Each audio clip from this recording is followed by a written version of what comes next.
Mesdames et messieurs, très chers téléspectateurs, bonjour et bienvenue ou bien bonsoir, ça dépend à l'heure à laquelle vous nous prenez.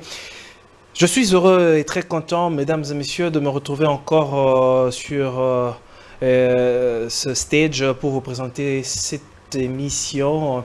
Je reçois 3 invités aujourd'hui. Nous allons devoir parler sur une question aussi importante. Merci d'être partout, merci de nous soutenir, merci pour vos messages, merci pour vos réactions, merci pour vos appels. Ça prouve à suffisance que le travail que nous sommes en train d'abattre a de retours assez positifs. Et merci de vos conseils, de tout ce que vous nous prodiguez et votre soutien. Alors, portez-vous bien, installez-vous. Et je sais que cette émission va devoir apporter une lumière dans la vie de quelqu'un qui nous suit aujourd'hui. Je reçois, comme je l'ai dit, 3 hommes des dieux. Avec eux, nous allons devoir parler sur une question scripturaire, mais qui divise un tout petit peu. Qu'en est-il de la polygamie? La polygamie trouve-t-elle son fondement dans la parole des dieux? Ou encore c'est une invention que les gens, ou bien le bricolage que les gens veulent raccommoder tout simplement pour trouver des excuses d'une certaine façon? Nous en parlons sur ce plateau aujourd'hui. Bonsoir et bienvenue, mesdames et messieurs. J'ai à ma droite, à ma gauche plutôt, et c'est sa toute première fois d'être avec nous aujourd'hui. Lui, c'est Monsieur Clément. Il va devoir se présenter. Je dis bonsoir et bienvenue, Monsieur Clément. Bonsoir, bonjour. Merci beaucoup pour la présentation. Pour les personnes qui vous reçoivent pour la toute première fois sur ce stage, une petite présentation. Qui est Monsieur Clément? Monsieur Clément, c'est un simple chrétien, un frère dans le corps de Christ, dans l'Église de Christ, qui a sa foi dans les Écritures, dans la parole de Dieu. C'est là où je viens, c'est ce que je suis. Très Donc, bien. en grosso modo. Très bien, merci. Merci. Alors, à ma droite, vous le connaissez, mais c'est pas sa première fois d'être là. C'est Jérémy Biaï, un prédicateur de l'Évangile, à qui je dis bonsoir et bienvenue, Jérémy. Oui, bonsoir, monsieur le journaliste, merci beaucoup. Très bien. À ses côtés, nous avons l'homme des dieux. Lui, c'est sa toute première fois d'être avec nous sur ce stage. Monsieur Théophile, à qui je dis bonsoir et bienvenue. Bonsoir, monsieur le journaliste. Vous allez bien? Très bien, d'ailleurs. Très bien. Le décor est planté, mesdames et messieurs. C'est comme je l'ai dit dans mon prélude. Nous allons devoir aborder ce sujet tête froide. Qu'en est-il de la polygamie? Est-ce une institution divine? Et a-t-elle été instituée par Dieu lui-même ou encore par raison que vous connaissez bien que les gens veulent s'imbriquer sur la polygamie? Je donne ma parole à M. Clément. La polygamie trouve-t-elle un fondement dans la parole de Dieu? Oui ou non? Dans vos 5 minutes. D'accord. Merci beaucoup, monsieur le journaliste, pour la parole. La question est la polygamie, si elle trouve son fondement dans la parole de Dieu ou dans les Écritures. J'ai dit déjà d'entrée en jeu que oui, la polygamie trouve sa place dans la parole de Dieu et dans les Écritures. Argumenté. Nous allons prendre une écriture, Exode chapitre 21. Exode chapitre 20. 21. 21, ok. Oui. Exode 21, le verset 10. Exode 21, 10. Exode 21, 10. La Bible dit, si un homme prend une autre femme, il ne retranchera rien pour la première, à sa nourriture, aux vêtements et au droit conjugal. Déjà dans cette écriture, nous voyons que Dieu n'interdit pas à un homme de prendre une autre femme. Au contraire, Dieu est en train de réglementer la polygamie, ici. Et si nous lisons le verset 1 d'abord de ces chapitres, nous allons voir, la Bible dit, voici les lois que tu leur présenteras. Donc, ce sont les lois que Dieu présente, que Dieu donne à Moïse pour qu'il présente à son peuple. Et tout ce qui s'ensuit font partie des lois de Dieu. Et quand nous arrivons au verset 10, il est écrit, si un homme prend une autre femme, il ne retranchera rien. Pour la première, à la nourriture. Donc, c'est-à-dire, sa nourriture à elle, si je lui donnais $10 chaque jour pour sa nourriture, je ne dois pas retrancher ça parce que j'ai pris une autre femme. Aux vêtements, si je lui donnais $50 chaque mois, je ne dois pas retrancher ça parce que j'ai pris une autre femme. Et au droit conjugal, ce qui se passe dans l'intimité, ce que je faisais avec elle dans l'intimité, ça doit rester ainsi. Donc, c'est-à-dire, ces avantages, ces droits doivent être conservés. Peu importe la succession ou peu importe l'ajout des femmes que vous ajoutez dans votre vie. Dieu ne t'interdit pas de prendre une autre femme. Mais Dieu te dit, pour prendre une autre femme, voilà comment tu dois te comporter. Voilà comment ça doit se passer. Donc, il te suffit maintenant de ne pas faire ça. C'est là où tu es un rebelle devant Dieu. C'est là où tu commets un désordre devant Dieu. Je vais prendre encore une autre écriture. Nous sommes dans Deutéronome. Nous sommes dans Deutéronome. Deutéronome.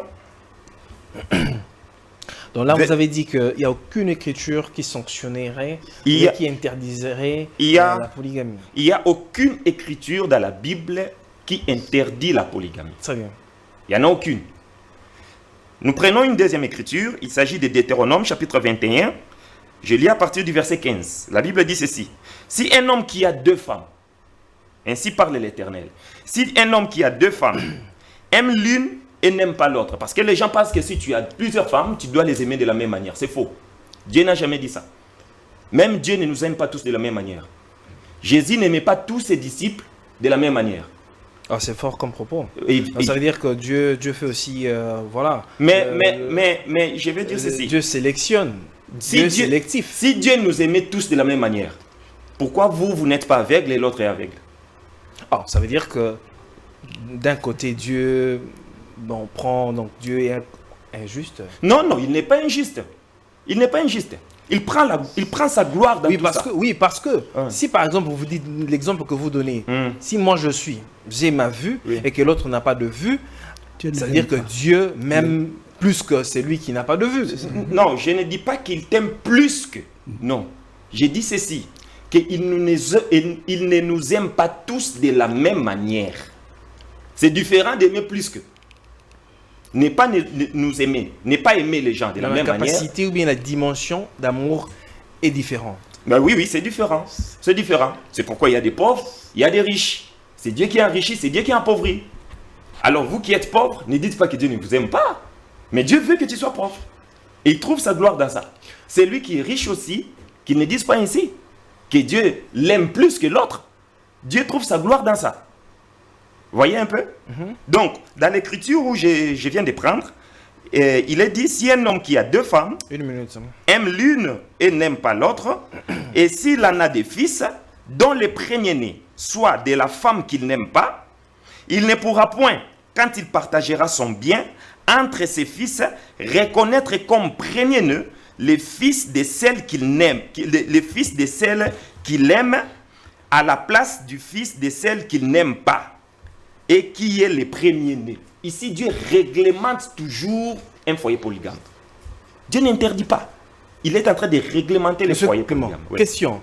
Quand on prend Genèse 2, 24, la Bible dit, c'est pourquoi l'homme quittera son père et sa mère, pronom possessif ou bien adjectif possessif, et s'attachera à sa femme. Et les deux deviendront une seule chair. Et la Bible ne dit pas, l'homme quittera son père et sa mère, s'attachera à ses femmes. Écrit. Parce que la Bible ne se contredit pas, mais la Bible se complète. Exactement. C'est effectivement là où pose beaucoup de problèmes et là où nous avons plusieurs prédicateurs, entre guillemets, qui prennent ces versets pour vous dites que des interdire, prédicateurs, guillemets, oui, entre guillemets, je mets bien entre guillemets, qui prennent ces versets pour interdire la polygamie. Or, c'est faux, archi faux. Ces versets ici, le mystère de ces versets est enveloppé dans s'attacher. Le mystère de ces versets, c'est enveloppé dans s'attacher. Regardez quelque chose qui est dans ces versets. La Bible dit, c'est pourquoi l'homme quittera son père et sa mère et s'attachera à sa femme et ils deviendront une seule chair. Si nous prenons d'abord dans la vie réelle, entre l'homme et la femme, qui quitte son père et sa mère pour venir chez l'autre, c'est la femme. Ce n'est pas l'homme. C'est la femme qui quitte son père et sa mère et vient chez l'homme. Si nous voyons les cas d'Isaac, Isaac n'a pas quitté son père et sa mère. En quelque sorte, vous contredisez la Bible. Non, je ne contredis pas. Je vous montre plutôt l'éclaircissement de ces versets. Ou bien, il y a ambiguïté dans la parole de Il n'y a Dieu. pas ambiguïté. Je vous montre l'éclaircissement. Ces versets ici veulent dire quoi? Dieu parle de l'attachement. Quand est-ce qu'un homme s'attache à une femme selon vous? C'est là où vous devez maintenant chercher à creuser. Très bien. Je vais éclaircir ça au deuxième tour de la table. Très bien, merci beaucoup. Jérémy Biaï, vous avez suivi le frère Clément, comment il a expliqué les choses. Je sais que peut-être vous allez rebondir en ramassant les choses qu'il a dites. Dites-nous, la polygamie trouve-t-elle son fondement dans la parole de Dieu, oui ou non? Et si non, pourquoi? Parce qu'il a dit qu'il n'y a aucune écriture qui stipule, qui enfreindrait, qui n'autoriserait pas la polygamie, qui empêcherait la polygamie. Vous avez la parole. Oui, merci bien pour la question. Et je voudrais déjà dire ici que c'est une question tellement profonde qui exige vraiment beaucoup plus d'éclaircissement. Et quand on n'a vraiment pas la maîtrise par la grâce du Seigneur, on se perdrait. Dans ces cas, j'évoquerai le fait de la polygamie comme un moyen par lequel les hommes insatisfaits cherchent, de par leur insatisfaction, à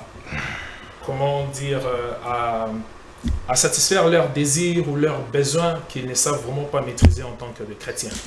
Parce que la polygamie, déjà, dans toute la complexité de ces concepts de polygamie, nous trouvons vraiment à l'intérieur de cela une insatisfaction totale.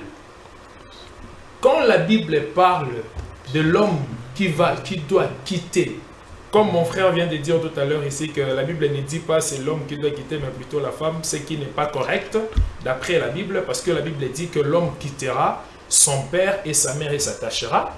Mais mon frère dit que c'est plutôt la femme qui doit quitter, mais pas l'homme. C'est déjà contraire aux Écritures. Mais plutôt la Bible dit que l'homme quittera son père et sa mère et s'attachera à sa femme, ainsi que les deux deviendront une seule chair. Mais voyez, lorsque les pharisiens ont eu à poser le Seigneur Jésus-Christ la question concernant la loi de Moïse, là je voudrais prendre rapidement dans Matthieu, je crois 21, Matthieu au chapitre 21, pour voir la réponse du Seigneur Jésus-Christ qui nous éclaircit par rapport à cette question. La Bible dit, excusez-moi, Matthieu, je crois, 19. Pas 21, plutôt 19. Le Seigneur Jésus-Christ dit, je commence à partir du verset 3e.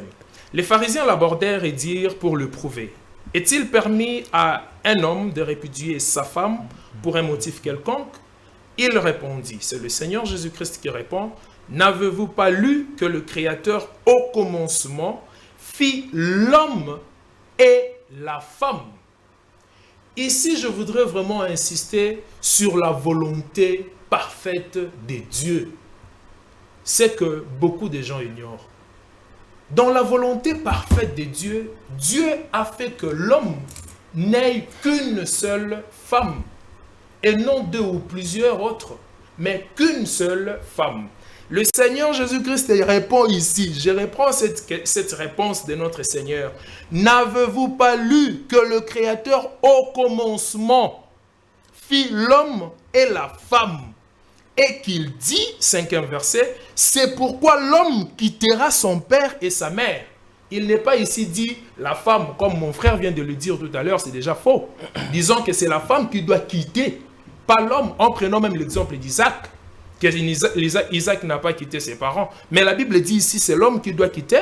Il a plus parlé de l'attachement de l'homme. Oui, par rapport à cet attachement-là, c'est à lui d'expliquer comme il explique. Mais moi, je voudrais plutôt rester dans les concepts, dans le contexte biblique, qui dit que l'homme quittera son père et sa mère et s'attachera à sa femme et les deux deviendront une seule chair.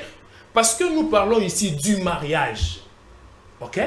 La polygamie, c'est une question du mariage, comme également la monogamie, où je crois le mariage entre l'homme et la femme, une seule femme. Il s'agit du mariage. Et lorsqu'on fait le vœu du mariage, moi je voudrais un peu éclaircir un point là-dessus. Lorsque l'homme se marie, disons par exemple dans le sens de mon frère qui soutient la polygamie, pour la première fois, l'homme fait un vœu à sa femme, disant que je te resterai fidèle d'une certaine façon, et le choix que l'homme aille approuver par rapport à cette femme-là, ça prouve à suffisance qu'il s'est satisfait d'être avec cette femme-là. Mais quand l'homme irait encore chercher une autre femme, cela veut dire quoi? Que l'homme est insatisfait de celle avec qui il est en premier.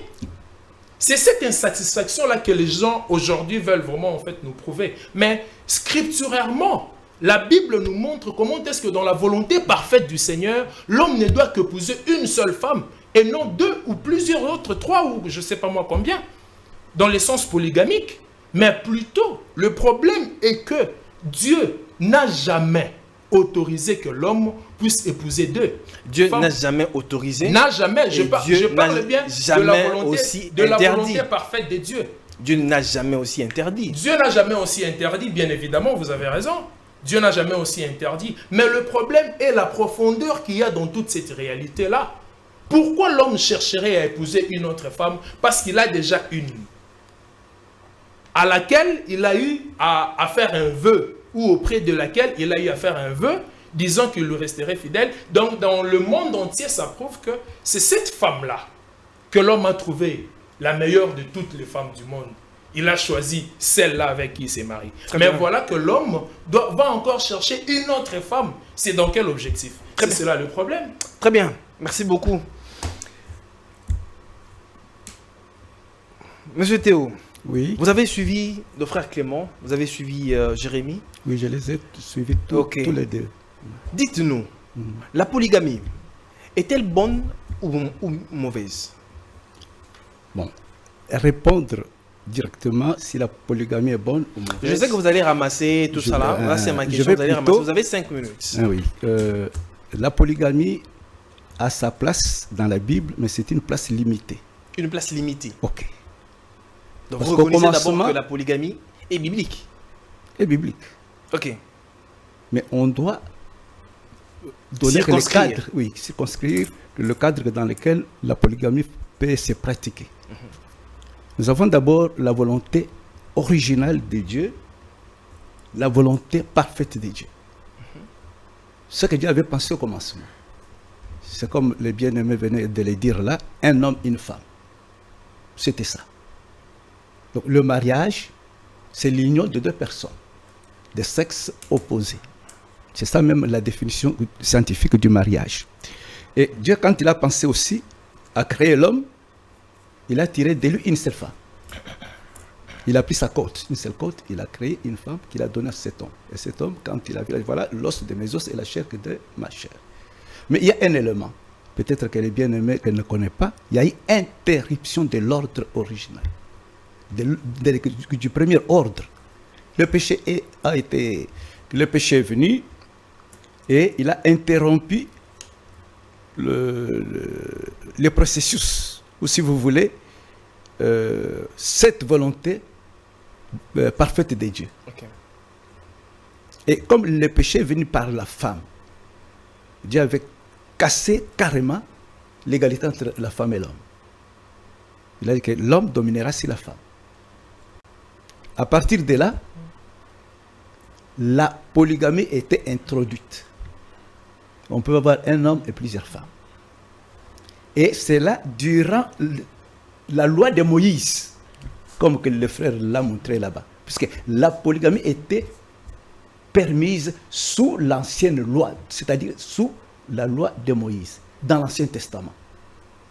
Comme le pasteur venait de nous donner certains passages là, et Dieu a essayé de réglementer cette polygamie-là. Mais quand Jésus est venu, il nous a apporté une autre loi. La loi qui nous ramène au commencement. La loi de l'amour, la grâce. Avec cette loi, nous rentrons au commencement. Et qu'est-ce qu'il y a eu au commencement? Un homme et une femme. Mais s'il y a des gens, s'il y a nos frères qui veulent vivre sous la loi, moi je ne les interdirai pas. Parce qu'il y a maintenant des lois. L'ancienne loi, l'Ancien Testament, c'est là où le bien-aimé a tiré ce passage-là. Mais il y a maintenant une nouvelle loi qui est venue, la loi de Christ, la loi de l'amour, la grâce de Dieu. Et cette loi nous retranche de l'ancienne loi et nous ramène au commencement. Mais si vous parlez de la loi, le Seigneur lui-même, quand il est venu, il a dit que je ne suis pas venu abolir la loi, je suis venu tout simplement à accomplir la loi. Mais quelle loi a-t-il accompli? Quelle loi? Il faut se demander. Il a accompli ces lois pour nous, puisque personne ne pouvait être sauvé par la loi. Comme nous ne pouvions pas être sauvés par la loi, lui a accompli cette loi pour nous dégager de la loi. C'est-à-dire que tout est accompli. Maintenant, nous sommes sauvés par grâce. La loi de la grâce, la loi de l'amour. Et cette loi-là nous ramène au commencement. Pour ceux qui croient la grâce, c'est tout le monde qui ne croirait pas. Comme par exemple aujourd'hui, vous trouvez que des églises qui portent que les habits sacerdotaux de l'Ancien Testament, ce ne voit pas qu'elles les interdisent. Il y a que des églises, pour entrer dans le lieu de culte, ils savent des choses. S'ils prennent ça dans l'Ancien Testament, c'est leur droit.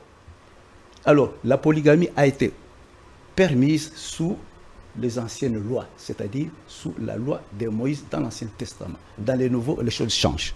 Il y a une autre loi. Très bien. Merci beaucoup. Monsieur Clément, vous avez suivi vos deux co-débatteurs. Oui. Vous les avez suivis religieusement.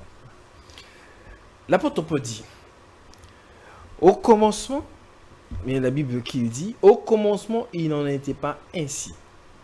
Si c'est par dureté de cœur que Moïse donna la lettre de divorce, et c'est par là que tout est entré, la polygamie, et ainsi de suite. Mais quand nous venons ici, comme le pasteur l'a dit, dans la nouvelle alliance, question, qui est cet apôtre du Seigneur Jésus-Christ, ou bien quelle est cette personne dans le Nouveau Testament, si ça trouve son fondement dans la Bible, a été polygame? Éclairez-nous sur la question. D'accord, merci beaucoup. J'ai combien de minutes? Vous avez 5 minutes. 5 minutes. Donc, je gère bien mes minutes ici. Hein. Très bien. D'accord. Je vais d'abord répondre à mes deux frères. Je commence avec Jérémie. Oui, le frère Jérémie. Il dit que les hommes qui sont insatisfaits là, ce sont eux qui partent faire ou qui sont les premiers à être des polygames pour satisfaire leur appétit sexuel. Leur appétit sexuel. Mais c'est faux. Ah, c'est faux. C'est faux, archi faux. Pouvez-nous... Avant d'abord de prouver ça que c'est faux, je vais prendre l'écriture de la Genèse chapitre 2, le verset 24. 24. C'est pourquoi l'homme quittera son père et sa mère et s'attachera à sa femme et ils deviendront une seule chair. Il dit que moi j'ai dit que non, c'est la femme qui doit quitter et non l'homme. Je reprends ce que j'avais dit. Je disais ceci. Dans la réalité des choses, lui là, s'il est marié, je ne sais pas, ou s'il s'est marié aujourd'hui, qui doit quitter le toit de ses parents pour aller chez l'autre? C'est la femme qui quitte. C'est la femme qui quitte. Il ne va pas me dire qu'Isaac avait commis un péché. Il ne va pas dire ça. Il n'a même pas les kilos de dire ça. Isaac n'a pas commis les péchés. Le Dieu s'identifie dans Isaac. Il dit, je suis le Dieu d'Abraham, d'Isaac et de Jacob. Tu ne vas pas dire qu'Isaac avait commis un péché. Le fait qu'il est resté dans la maison de son père et de sa mère pour prendre sa femme. Donc, ces versets ici, il y a une réalité qui est là, que lui ne voit pas. Maintenant, je vais lui montrer ça. Très bien. Il s'agit de s'attacher. Comment un homme s'attache à sa femme. Ok.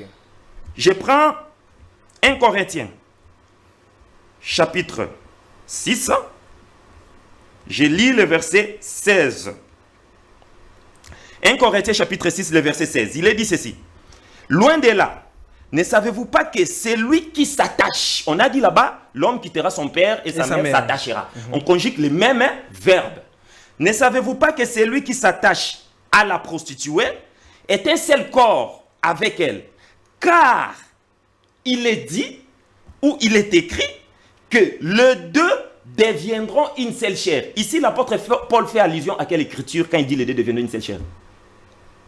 Il fait allusion à l'homme et la femme. Il fait allusion à quelle écriture? Car il est écrit que les deux deviendront une seule chair. Il fait allusion à quelle écriture? Il fait référence à Genèse 2. Genèse 2, 24. Évidemment. Est-ce que maintenant, quand on s'attache à une prostituée, la prostituée là, c'est la femme de quelqu'un?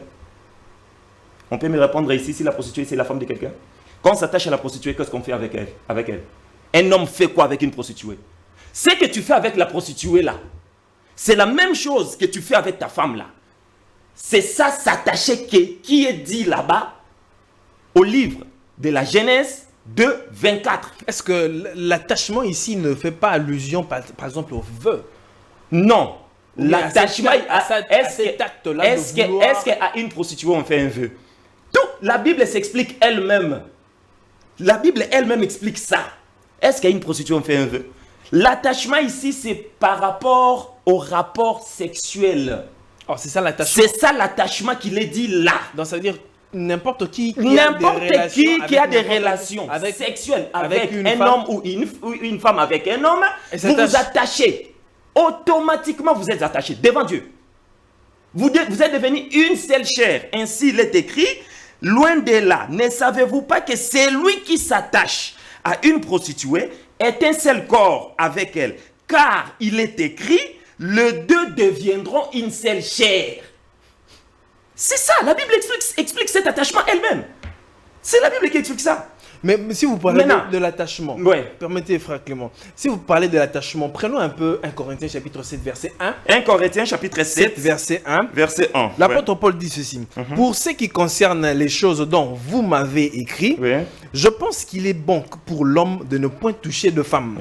Toutefois, pour éviter l'impudicité, que chacun ait sa femme et que chaque femme et son mari. Ok, voilà. Merci beaucoup. Je vais essayer un peu d'enlever cette ambiguïté de ça parce que on appuie. Oui, attendez, j'enlève d'abord ça. C'est un pronom possessif. C'est un pronom, un adjectif possessif. Un adjectif attendez, j'ai lu une écriture. Je prends 1 Samuel. 1 Samuel. Je prends. Vous avez tendance à retourner 2 plus Samuel. dans l'Ancien Testament. Hein. 2 Samuel, oui. Mais l'Ancien Testament, c'est pas Dieu qui avait parlé là-bas? Oui, ça c'est l'ancienne alliance. Oui, il n'y a pas de problème. Il n'y a pas de problème. Si vous voulez aussi la nouvelle alliance, je vais aller montrer la polygamie de la nouvelle alliance. Très bien. Nous sommes là pour montrer les Écritures, pour éclairer la montrez-le nous. Je prends 1 Samuel chapitre 1. 1 Samuel chapitre 1, je lis. Très bien. Il y avait un homme de Ramathaïm, Tsophim, de la montagne d'Ephraïm, nommé Elkana, fils de Jéroam, fils d'Eliou, fils de Tohu, fils de Touf, Ephratin. Il avait 2 femmes. La Bible dit, cet homme-là avait 2 femmes, dont l'une s'appelait Anne et l'autre Pénina. Pénina avait des enfants, mais Anne n'en avait point. Chaque année, cet homme montait de sa ville à Silo pour se prosterner devant l'Éternel des armées, pour lui offrir des sacrifices. Donc c'était un sacrificateur. Pour lui offrir des sacrifices. Là se trouvaient les 2 fils d'Élie, Ophni et Phinès, sacrificateurs de l'Éternel. Écoutez maintenant le verset 4. Le jour où Elkana offrait son sacrifice, il donna des portions à Pénina, sa femme. C'est ça qui est dit dans Genèse chapitre 2, le verset 24. On dit aussi sa femme ici. Mais la Bible dit qu'il avait combien de femmes? il en avait 2. La Bible dit qu'il avait 2 femmes. Mais quand vous lisez le verset 4, on dit, le jour où Elkana offrait son sacrifice, il donnait des portions à Pénina, sa femme.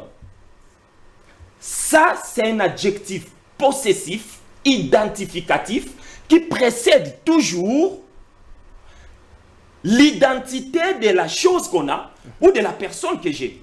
Je donne un exemple d'abord. Je vois papa, par exemple, il est en veste bleue. Si je disais, j'ai vu papa avec sa veste bleue, cela veut dire qu'il n'a qu'une seule veste. Si je disais, j'ai vu monsieur Jules avec sa veste noire, cela veut dire que tu n'as qu'une seule veste.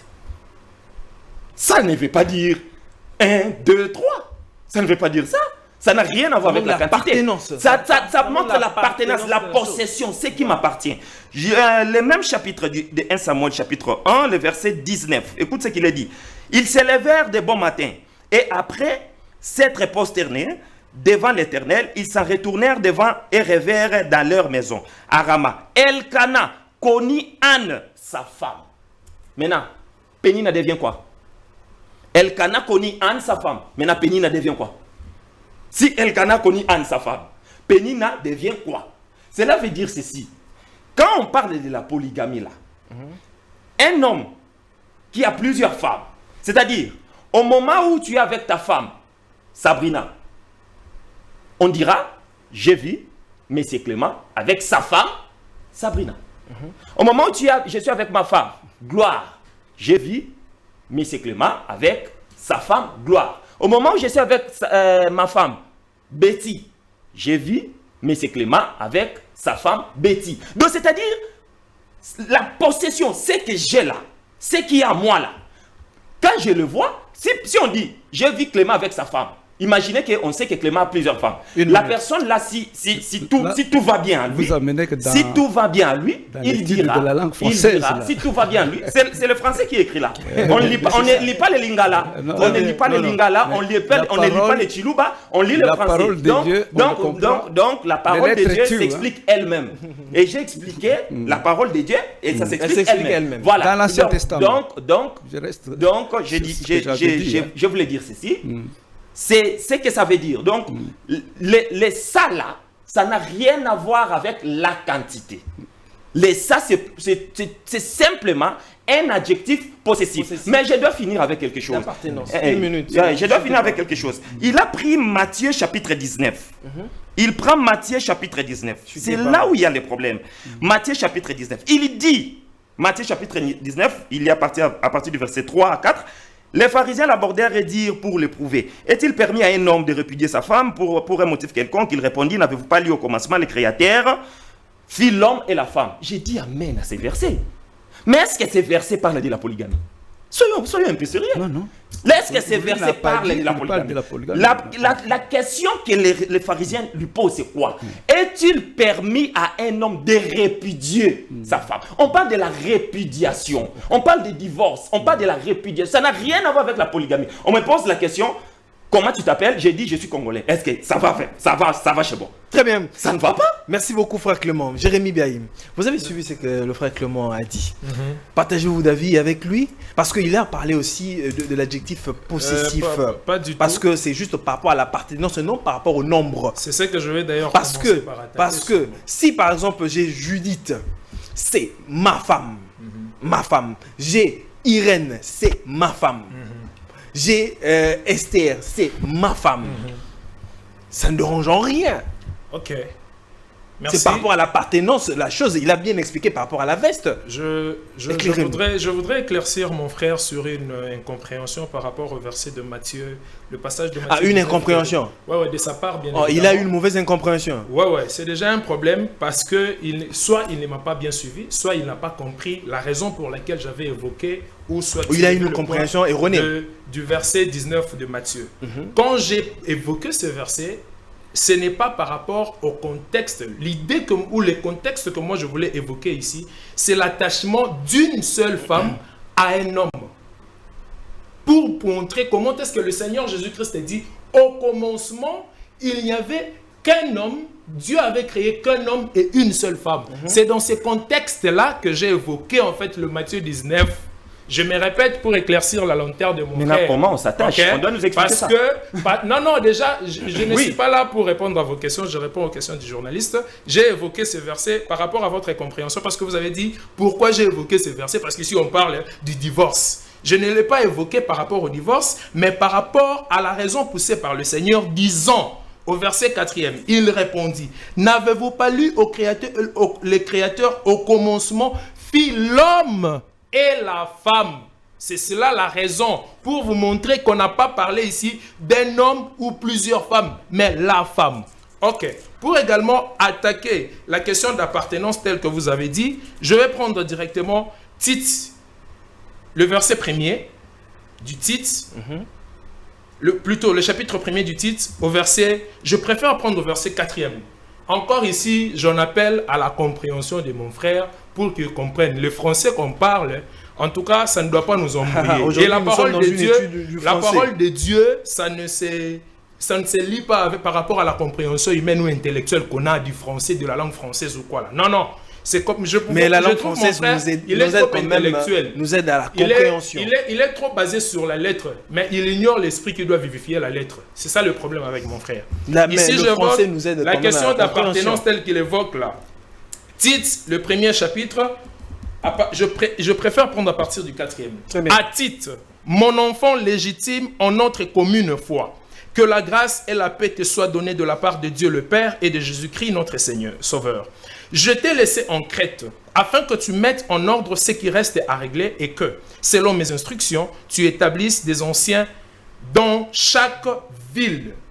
S'il s'y trouve quelque homme irréprochable, en tout cas, je voudrais que tout le monde souligne ici, quelque homme irréprochable. Pour qu'un homme soit irréprochable, voici les éléments qu'on évoque par rapport à l'irréprochabilité d'un homme. Mari d'une seule femme, ayant des enfants fidèles, qui ne soient ni accusés de débauche, ni rebelles. Alors, voilà ici le problème dont je parle de l'insatisfaction de l'homme qui cherche à avoir plusieurs femmes. Je voudrais encore évoquer un autre problème que nous avons aussi dans le monde chrétien. Les gens ignorent le grand travail du Saint-Esprit que Dieu nous a donné. Un homme baptisé du Saint-Esprit est dans le repos. Il se repose de toutes ses œuvres. Et la vie qu'il doit désormais mener, ça doit être motivé par l'Esprit du Seigneur qui est en lui. Comment vous vous dites chrétien, vous vous dites enfant de Dieu, vous devez vous reposer de toutes vos œuvres en tant que l'homme pour vivre maintenant une vie qui se conforme à la parole de Dieu en guise d'obtenir la vie éternelle. Vous allez encore vous laisser emporter par vos émotions ou vos sentiments qui vous pousseraient à aller encore chercher d'autres femmes d'une certaine façon. Et vous ne vous satisfaites pas d'une seule femme. Parce que l'homme irréprochable dont la Bible évoque ici doit être marié d'une seule femme. Je voudrais prendre le contexte du pasteur qui venait de dire tout à l'heure ici. Le problème qu'il y a beaucoup plus est que les gens s'attachent à la loi qui a été accomplie en Christ à la place de chercher plutôt le bénéfice de l'accomplissement de la loi de Christ. Parce que depuis, il venait de dire tout à l'heure ici, moi en tout cas c'est là que moi je l'attends, je pourrais lui donner tout mon temps pour qu'il nous évoque ça. Il a dit qu'il va nous montrer dans la nouvelle alliance, là où il y a la polygamie soutenue. En tout cas, je l'attends de tout cœur. Il nous montre vraiment, explicitement, tel qu'il est dit dans la nouvelle alliance. Et déjà, je condamne mon frère dans ce sens-là. S'il vous plaît, chers chrétiens, arrêtez de comprendre la parole de Dieu par rapport à votre intellect. Arrêtez. Cherchez l'Esprit du Seigneur pour qu'il vous montre réellement. Parce que, en voyant l'apôtre Paul, quand il évoque ici, voyez d'abord la raison pour laquelle il a donné ses instructions à Tite. Serviteur de Dieu, apôtre, lequel repose sur l'espérance de la vie éternelle, promise dès les plus anciens temps par le Dieu qui ne ment point. Bien-aimé Jérémie, par rapport à l'instruction de Paul à Tite, vous ne trouvez pas que c'est par rapport au sacerdoce? Pas du tout. C'est par rapport au sacerdoce, par rapport... Ok, si vous dites par rapport au sacerdoce, je vous dirais également qu'il a fait de nous tous un royaume de sacrificateurs. Que ce soit le chrétien ou avant Naranaban, qui pratiquement ne se tient pas devant les gens dans l'église. Dans la sacrificature dont moi je suis en train de parler ici, non pas tout le monde, mais par rapport à l'église locale. Bon. Parce qu'on voit le pasteur, on voit le diacre, on voit des administrateurs d'une certaine façon. Mon frère Jules, en tout cas, moi je voudrais être beaucoup plus simpliste dans le sens de considérer la parole de Dieu que nos avis à nous humains. Parce que nous tous, devant la parole de Dieu, nous sommes pareils. Seulement la différence de par les responsabilités que Dieu donne à chacun, c'est ce qui fait en fait une petite différence. Mais et le chrétien qui s'assoit sur le banc, et celui qui se tient devant étant pasteur, je ne sais pas moi, prédicateur, nous sommes tous égaux devant la parole de Dieu. Et nous devons vivre de la parole comme le Seigneur nous veut. Et le pasteur qui est à la chair, et le fidèle qui est sur le banc, nous tous, nous devons vivre la parole de Dieu. C'est ça. Très bien. Merci beaucoup, Jérémie. Pasteur Théo, oui. Vous avez suivi de part et d'autre les interventions. Ok. Question. Allez-y. Est-il vraiment proscrit dans la parole des dieux qu'il ne faut pas épouser autant de femmes, même 2 ou 3 comme on le voudrait? Est-ce que le fait que quelqu'un ait épousé 1, 2 ou 3 femmes enlève en cette dernière la qualité d'enfant de Dieu? La polygamie. Reprenez. Bon, je commence d'abord par montrer que la parole de Dieu, elle est spirituelle. Et la Bible dit que ce sont des choses que l'œil n'a point vues, que l'oreille n'a point entendues, qui ne sont jamais montées dans le cœur de l'homme et qui sont révélées par l'Esprit de Dieu. Quand les frères parlaient là-bas, je me suis souvenu, un jour je parlais avec les témoins de Jéhovah, parce qu'ils croient que Jésus est le serviteur de Dieu, il n'est pas Dieu. Qu'est-ce qu'il disait? Dieu a envoyé. Donc, il s'est basé sur la grammaire. Dieu a envoyé. Tu vois, il y a un là-bas qui envoie quelqu'un d'autre. Vous voyez un peu ça. C'est alors que la parole de Dieu, il faut la comprendre par l'esprit. Dieu, comme sa parole, ce sont des mystères. Il faut une révélation. La révélation, c'est quoi? Mais les mystères, oui, certes, mais nous vivons dans la chair. Mais allez-y. Donc, Dieu révèle sa volonté aux hommes de chair. La révélation, c'est quoi? Dans la révélation, il y a l'inspiration et l'illumination. Dieu inspire et notre esprit est éclairé.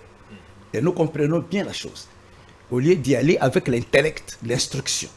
C'est pourquoi la plupart des gens qui ont étudié la théologie, l'école biblique, ils ont des difficultés pour saisir la pensée de Dieu. Ici, nous parlons de la pensée de Dieu. Et tous les versets qu'ils ont donnés là vont dans le sens de ce que moi j'ai dit. La pensée première de Dieu, ce que Dieu avait pensé pour l'homme, ce qu'il avait dit et ce qu'il avait fait. Il a créé un homme et une femme. Il a tiré de l'homme une seule côte. Il lui a donné une femme. Même lorsque le bien-aimé dit, mais j'ai conscrit, j'ai dit que ce qu'il dit là, c'est vrai. Pour un temps, dans l'Ancien Testament, la polygamie était permise, était légale. Mais quand Jésus est venu, il a aboli l'Ancien Testament. Il a accompli les lois que nous ne pouvions pas accomplir à notre faveur. Il nous a dégagé de la loi. Il nous a donné une nouvelle dispensation, de la grâce. Avec une autre loi, la loi de l'amour, qu'il a résumé quelque part en 2. Que tout ce qu'on a dit là, ça se résume en 2. Aimer Dieu, aimer son prochain. Et nous vivons maintenant au temps de la grâce avec cette loi-là. La règle d'or, l'amour. Et dans cette loi, Christ nous ramène au commencement. Là où il y avait un homme et une femme. Et c'est pourquoi je vous dis, ceux qui ont reçu la grâce, ils doivent vivre ça. Mais il y en a qui vont continuer à vivre sous la loi. Selon l'Ancien Testament, si je vous ai donné que des preuves, il y en a. Les babas qui sont là. Ils veulent s'habiller comme Moïse. Les catholiques sont là. S'ils veulent s'organiser leur culte comme l'Ancien Testament, on ne va pas que les arracher que ces droits-là, qu'ils continuent. Mais ceux qui ont reçu la grâce de Dieu, il faut vivre autrement que tous les autres. Alors, je crois, j'attends que les frères nous montrent dans l'Ancien Testament, là où les apôtres ont enseigné, ont prêché la polygamie parce qu'aujourd'hui ça devient un sujet de prédication. Nous ne prêchons plus les royaumes de Dieu, mais nous prêchons la polygamie. C'est grave ça. Ma question, pasteur. Oui, je ne sais pas si je n'ai pas répondu à votre question. Non, en fait, le fait, par exemple, aujourd'hui, je me dis, j'épouse ma femme, oui, et j'ai mes moyens, et je vais en ajouter une autre. Okay. Ça enlève en moi la qualité d'enfant de Dieu. Est-ce mon nom est barré dans les livres de vie? Ça c'est la souveraineté divine. Mais je vous dis, vous voulez vivre sous la loi, continuez à vivre sous la loi. Je ne vous interdis pas que ces droits-là. Vous vivez sous la loi. Parce que moi, je vous ai dit que la polygamie était permise sous les anciennes lois. Comme vous voulez vivre sous les anciennes lois, continuez. Très bien. Dieu vous jugera selon ces lois-là. Très bien. Frère Clément, Ouais. vous avez suivi religieusement. Très bien. Je sais que vous allez ramasser les éléments. Par rapport au ramassage, je vous donne 2 minutes et puis vos 5 minutes. Ah. Dites-moi, quelle est cette disposition biblique, la parole de Dieu, qui a octroyé, qui a donné, qui a dit que vous devez avoir 2 ou 3 femmes? Une disposition claire dans la parole de l'Ancien comme dans le Nouveau Testament. Et puis, décrivez-nous, montrez-nous, comme vous avez dit. D'accord. Dans le Nouveau Testament, vous allez nous le montrer, la polygamie. D'accord, merci beaucoup. Je vais un peu ramasser un peu trop vite ce qui vient d'être dit ici. Très bien. Des faussetés. Des Ok? faussetés. Des faussetés. Ok? Et je vais prouver que ce sont Non, des Jérémie a dit faussetés. peut-être c'est par rapport à la pédophilie. J'ai dit ce sont des faussetés. Écoutez, il y a une chose. Il y a un problème. Il y a un problème et ces problèmes-là, il y en a beaucoup. Il y en a beaucoup. Je vois ça parmi ceux qui se disent hommes de Dieu. La loi là, la loi et la grâce, les 2 dispensations là sont différentes. À quel niveau ces 2 dispensations sont différentes? Dieu a donné la loi pour ordonner la vie de l'homme sur terre. Dieu a donné la grâce pour que toi et moi, que nous soyons sauvés. La grâce, c'est la grâce qui te sauve. Mais la loi demeure sur toi parce que tu vis encore sur la terre. C'est que vous ne comprenez pas encore. Vous ne me direz pas, c'est dans la loi où il est dit. C'est dans la loi où il est dit. Tu ne voleras point. Ce n'est pas dans la grâce. Tels qu'ils sont là, s'ils osent voler, ce n'est pas la grâce qui les condamne. C'est la loi. C'est la loi où il est dit. Tu ne prendras point la femme de ton prochain. Si il le commet, ce n'est pas la grâce qui le condamne, c'est la loi. Donc c'est pour dire que tels qu'ils sont là, ils manifestent les éléments de la loi sans le savoir. Sans le savoir. Maintenant, ils ne comprennent pas la loi, c'est quoi? Ils sont ignorants. Ils sont ignorants. C'est un enseignement gratuit. La loi, c'est pour la vie de l'homme sur terre. Okay. Maintenant, Jésus-Christ, Dieu là, il est venu sur terre pour que toi et moi, que nous soyons sauvés. Tu crois à lui, tu es sauvé. Tu ne crois pas à lui que tu observes la loi. Que tu n'observes pas la loi, tu vas en enfer. Okay. Tu crois à Jésus là, que tu observes la loi, que tu n'observes pas la loi, tu es sauvé. Vous comprenez? Une question. Je dois finir parce que vous allez me faire me fil d'idée. Très bien. Attendez un peu. Je prends d'abord, je réponds un peu à papa. Il avait dit que la polygamie était permise dans la loi de Moïse. Ok? C'est dans la loi de Moïse. Ok. Je vais essayer un peu de vous dire quelque chose. Vous pouvez me dire, Abraham était sous quelle dispensation? Abraham. Est-ce qu'Abraham était sous la loi? La réponse est non. Comment? Abraham n'était pas sous la loi. La loi est venue avec Moïse. Okay. Donc Abraham est avant la loi. Mais Abraham est-il monogame ou polygame? La Bible est claire. Abraham est polygame, il n'est pas monogame. La polygamie n'a pas commencé avec Moïse. Non. Jacob n'est pas sous la loi. Jacob avait 4 femmes. Vous comprenez? Il faut comprendre d'abord ça, la base. Ils ne comprennent pas d'abord la base, mais ils discutent sur un sujet qu'ils n'ont pas vraiment de la maîtrise. Vous comprenez? Donc, dans la base là, la polygamie a déjà existé avant que Dieu donne la loi même à Moïse. Mais à ce temps-là, c'était un peu désordonné. Dieu maintenant est venu pour réglementer la polygamie. Il a réglementé la polygamie dans la loi maintenant. Vous avez compris? Je vais répondre je vais toucher quelque chose qu'il a dit. Il a pris les versets de Tite. Il a pris Tite, chapitre 1, le verset 5 à 6. Moi, je l'ajoute encore. 1 Timothée, chapitre 3, le verset 1 à 2. Il est dit dans 1 Timothée, chapitre 3, le verset 1. Si quelqu'un aspire à être évêque, il désire une œuvre excellente, il faut que l'évêque soit irréprochable, mari d'une seule femme. C'est là. Moi, j'ajoute encore ces versets-là pour lui. Maintenant, je vais vous dire ceci. Est-ce que tout chrétien est évêque? Est-ce que tout chrétien est diacre? Il ne faut pas oublier de montrer dans le Nouveau Testament. Oui. Il vous reste 3 minutes. Oui, d'accord. Est-ce que tout chrétien est évêque? C'est ça le problème. Donc, pour lui, quand on est chrétien, c'est qu'on est évêque. Quand on est chrétien, c'est qu'on est diacre.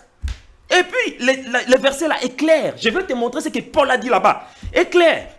C'est vous plutôt qui lisez sans l'Esprit de Dieu. Vous lisez comme un homme. Mais moi, j'ai lu avec l'Esprit, les zoé de Dieu. Je vois des choses dans les textes que lui ne peut pas voir.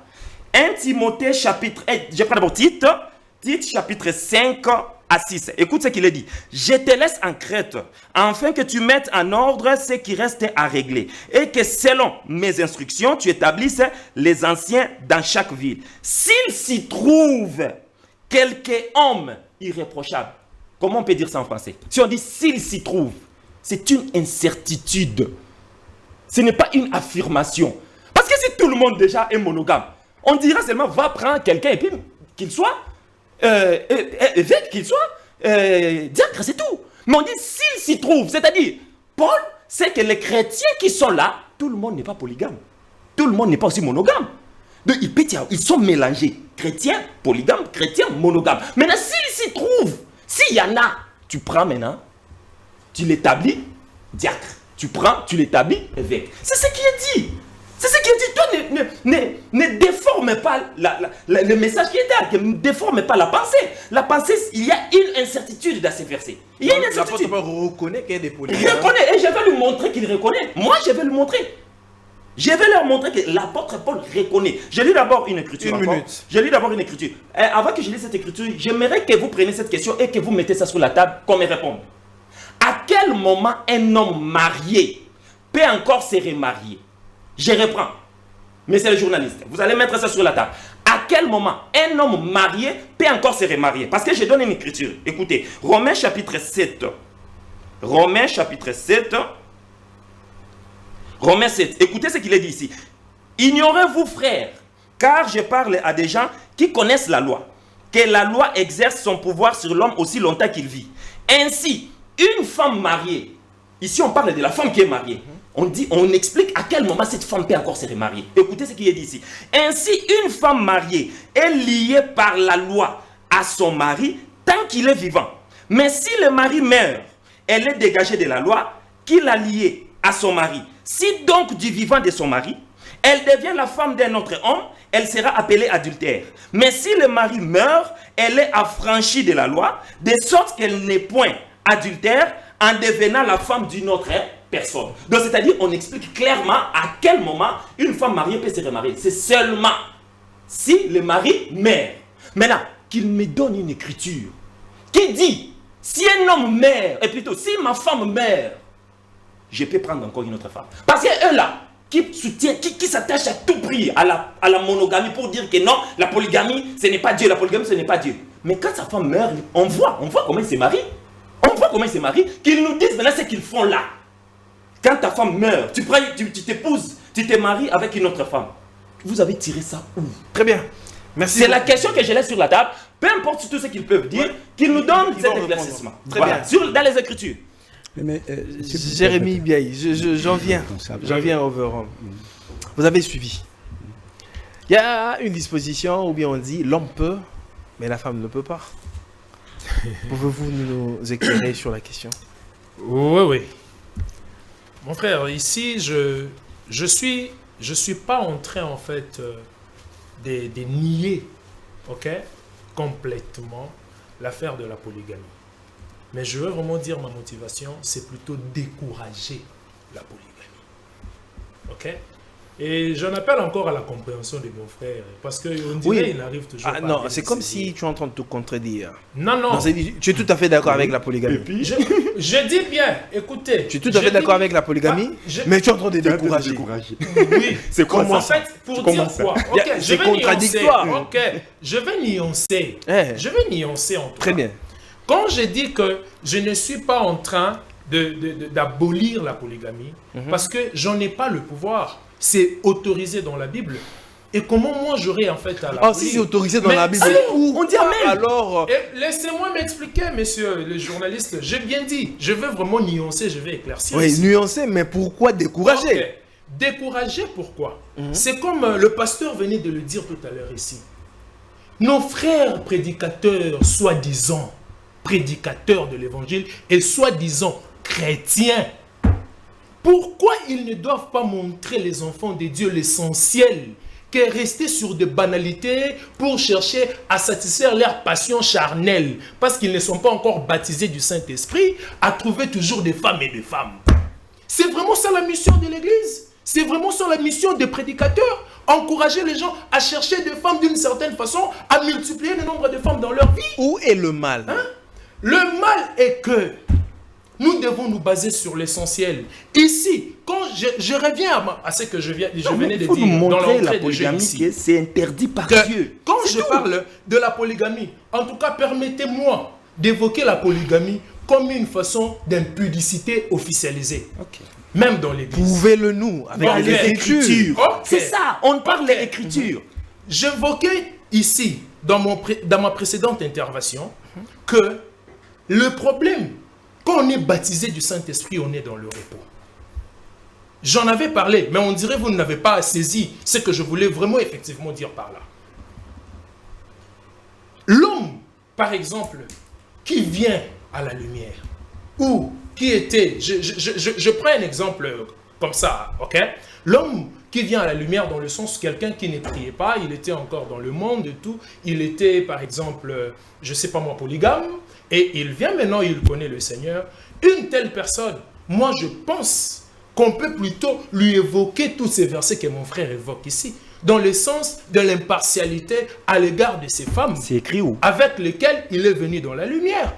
Mais quelqu'un qui est dans la lumière, c'est-à-dire quelqu'un qui se dit ou qui se prétend être chrétien, mais tout en étant dans cette lumière, il va chercher à se marier d'une certaine façon, mais il se dit être baptisé du Saint-Esprit. En tout cas, moi, je ne crois pas, c'est faux. C'est faux à quel niveau? Parce que la personne va payer sa dot. Moi, j'ai lu les Écritures. Donne les Écritures. Tu raisonnes. Laissez-moi. Tu raisonnes. Très bien. Donne les Écritures. Ici, l'apôtre Paul. Je chercherai l'apôtre Paul dans Éphésiens pour vraiment expliquer une pensée ici. Permettez vraiment que je cherche. Éphésiens 2, 18. On ne parle pas trop et vous nous coupez la parole. Éphésiens 2, d'à côté. Éphésiens 2, 18. Je voudrais en fait expliquer plutôt quelque chose ici. Éphésiens chapitre 5. Okay. La Bible dit: devenez donc les imitateurs de Dieu comme des enfants bien-aimés et marchez dans la charité à l'exemple de Christ qui nous a aimés et qui s'est livré lui-même à Dieu pour nous comme une offrande et un sacrifice de mon odeur. Que l'impudicité, qu'aucune espèce d'impureté et que la cupidité ne soit même pas nommée parmi vous, ainsi qu'il convient à de saints. Voyez là où j'évoque l'affaire ici de la polygamie être une impudicité officialisée. Ok, je me répète encore, la polygamie est une impudicité officialisée. Donc, on peut accepter, quand je dis ici, dans le sens d'encourager par exemple la polygamie, on peut accepter parce que la Bible ne nous donne vraiment pas clairement l'abolition de l'impudicité. Alors, nous voulons parler avec de réserve. Soyons chrétiens au moins dans ce sens-là, de reconnaître au moins la parole de Dieu. Très bien. Okay. Je n'ai pas terminé, permettez-moi. Chuter par là. Ok, je voulais dire à mon frère, s'il vous plaît, frère, cher bien-aimé, si vous êtes vraiment chrétien baptisé du Saint-Esprit, vous devez être dans le repos. Et ce repos-là, vous laisserez en fait, avec votre seule femme, de chercher à mener une vie conforme à la parole de Dieu pour hériter le royaume des cieux. À la place d'être encore là, de jeter vos yeux dans le monde pour chercher encore des femmes. Tu ne me montres pas ça dans les Écritures. C'est ça le problème. Moi, je ne peux pas suivre vos conseils. Je dois suivre les conseils de Dieu. Les conseils de Dieu. Pas vos conseils. Déjà ici, je voudrais encore également balayer un truc qu'il a évoqué par rapport à Tite. Quand j'ai dit ici, vous vouliez que je dise seulement qu'il est propre, aux évêques de mener cette vie-là irréprochable. C'est ce que la moi, Bible j'ai refusé dans votre façon de faire. J'ai plutôt dit une vie irréprochable. Et pour tout celui qui s'est dit... Pas une vie irréprochable. Marie, j'ai dit polygame. Une vie irréprochable, c'est ce que j'avais dit. Ne me donnez pas vos mots à vous. Je répète ce que moi j'avais dit. Parce que vous avez une très mauvaise compréhension par rapport à votre intellect, parce que vous êtes borné avec votre intelligence. Vous êtes tellement intelligent, je vois, et vous vous laissez... Merci. J'avais plutôt dit, permettez que je chute par là peut-être. J'avais plutôt dit, la vie irréprochable. Je suis resté dans le concept irréprochable. Cette vie irréprochable est destinée à tout chrétien, pas seulement aux évêques. C'est ce que j'avais dit en tout cas. Il a mal compris la question et il a dit ce qu'il a dit. Merci beaucoup. Jordi, on a carrément fini. Hein. Juste 5 minutes, on chute par là. Monsieur Théo, pasteur. Ma question sur la table, vous n'avez pas posé ça? Oui. Vous avez suivi. Je les ai suivis tous. Vous avez suivi. C'est par là que vous allez aussi chuter. Alors, pourquoi on ne devrait pas épouser 2 ou 3 femmes? Et en quoi ça enfreint la parole de Dieu? Parce que Jérémie vient de dire ici que il n'y a pas de mal, mais je veux juste décourager. Vous découragez, pour quel motif? Il nous a expliqué. Non, ça vient de se passer. On ne voit pas une écriture. Excusez-moi, lui, il doit bien nous comprendre. Quand il a parlé de tuer et tout ça. Écoutez, il y a les ordonnances divines, il y a aussi l'esprit des lois. Vous comprenez? Qui ne mettent pas que les deux ensemble. Il y a la loi en tant que les règles à suivre. Ne volez pas, que ne tuez pas.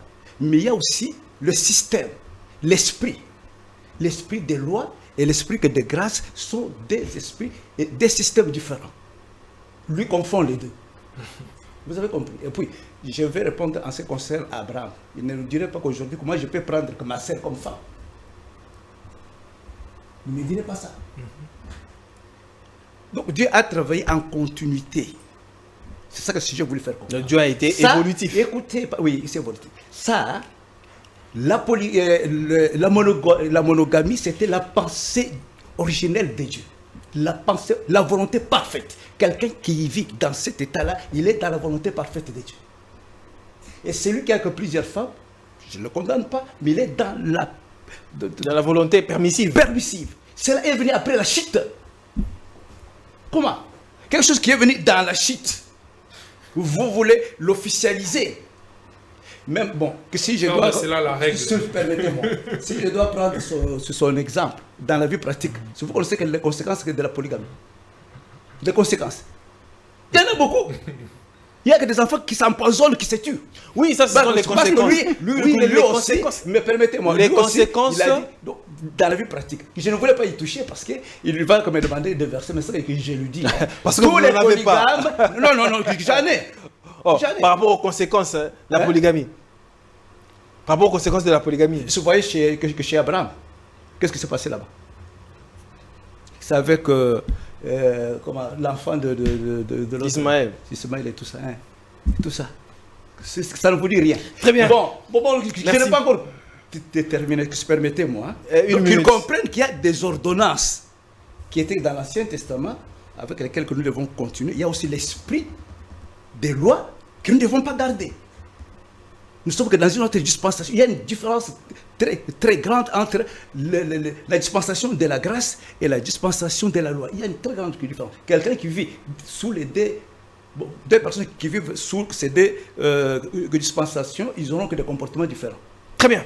Merci beaucoup, frère Clément. C'est par là aussi que vous allez chuter. Vous êtes marié. Oui. Combien de femmes avez-vous? Une seule. Une seule femme. Ouais. Pourquoi vous n'en ajoutez pas autant que vous voulez quand vous défendez la polygamie? Et puis, la Bible dit dans Genèse, au commencement, Dieu créa l'homme et la femme. Ok, je réponds. Et non pas Dieu créa l'homme et les femmes. Je réponds rapidement. Pourquoi Très je bien. n'ajoute pas d'abord? Je viens de lire l'écriture où Dieu réglemente la polygamie.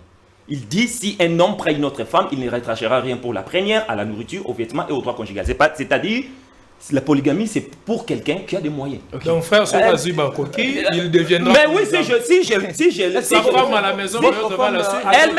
elle me suit, elle sait. Elle accepte. J'ai dit, elle me suit, elle sait. C'est pas question d'accepter ou pas, elle me suit, elle sait. Ma femme, c'est une chrétienne. Elle croit aux Écritures, à la Bible. Ça, c'est la première des choses. La deuxième des choses, il y a un problème ici. Il y a un problème. Ils disent que comment on peut encourager quelque chose qui est venu du péché originel. C'est ça, non? Ils vont me dire quoi, tels qu'ils sont là? Mais tout ce que nous avons aujourd'hui vient du péché originel, messieurs. Si, au commencement, attendez, mais moi je vous montre qu'il y a des choses que vous continuez jusqu'à aujourd'hui. Moi je vais vous démontrer ça. Écoutez, la Bible dit au commencement. Nous ne sommes pas au commencement. Nous ne sommes plus au commencement. Oui, je vous dis. Maintenant, je vous dis ceci. La Bible dit au commencement, Dieu créa l'homme et la femme. C'est ça, non? Cet homme-là et cette femme-là, ils avaient des habits, mais ils sont très bien habillés. Pourquoi vous vous habillez? Le péché, c'est à partir du péché. Attendez. Il n'en avait point. Il n'en avait point honte. Mais vous là, attendez. Maintenant vous là, je viens janvier. Mais c'est ça. Maintenant pourquoi tu continues à t'habiller? Enlève les habits, continue. Enlève tes habits. Ça c'est le premier élément. Deuxième élément. Ouais, je ne vous ai pas dérangé, je suis déjà marqué. Deuxième élément. Papa dit, vous m'avez fait perdre ce que j'avais dans ma pensée. Maintenant, il y a quelque chose que je vais d'abord lire ici. Je prends d'abord Deutéronome chapitre 27. La Bible dit ceci, le verset 15. Maudit soit l'homme. Verset 27, le verset 20. Maudit soit celui qui couche avec l'une des femmes. C'est Dieu qui donne les règlements ici. Maudit soit celui qui couche avec l'une des femmes de son père. Donc cela veut dire aujourd'hui, si moi je couche avec l'une des femmes de mon père... Non, attendez. Moi si je couche avec l'une des femmes de mon père, je ne serai pas maudit parce qu'on n'est pas sous la loi. C'est ce qu'elle dit. Parce qu'on n'est pas sous la loi. Or Dieu dit, maudit soit celui qui couche avec l'une des femmes de son père. C'est-à-dire Dieu reconnaît qu'un homme peut avoir au-delà d'une femme. Je montre ça maintenant dans le Nouveau Testament. Parce que c'était ça aussi la question. Je dois montrer ça dans le Nouveau Testament. Dans la Nouvelle Alliance, je prends 1 Corinthiens. Ok, 1 Corinthiens chapitre 5. Écoute Paul, 1 Corinthiens chapitre 5. On entend dire partout qu'il y a de l'immoralité parmi vous. Et une immoralité telle qu'elle ne se rencontre même pas chez les païens. C'est-à-dire, il parle à qui? Aux chrétiens. Une immoralité telle qu'elle se rencontre même pas chez les païens. C'est au point que l'un de vous vit avec la deuxième femme de son père. Nous sommes dans l'église de Corinthe. Mais vous me donnez raison. Nous sommes... Mais ici, ces pères-là avec combien de femmes? Ces pères-là avec combien de femmes? Alors, il est qui? Il est chrétien ou il est païen? Comment? Vous voyez? C'est ça. Vous, le problème, c'est quoi? Le problème est qu'un chrétien ne peut pas avoir plusieurs femmes. Mais ici, nous le voyons. Très bien. Oh, merci beaucoup.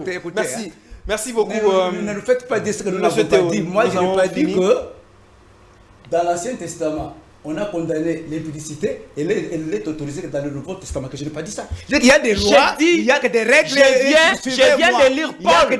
Paul dit qu'il y a un chrétien qui vit avec la deuxième femme d'un autre chrétien. C'est un péché. Maintenant, le chrétien là qui a deux femmes, il pêche. Paul a condamné le chrétien là qui a deux femmes. Paul n'a pas condamné le chrétien qui a deux femmes. Paul a condamné plutôt le chrétien qui couche avec la femme de son prochain. Et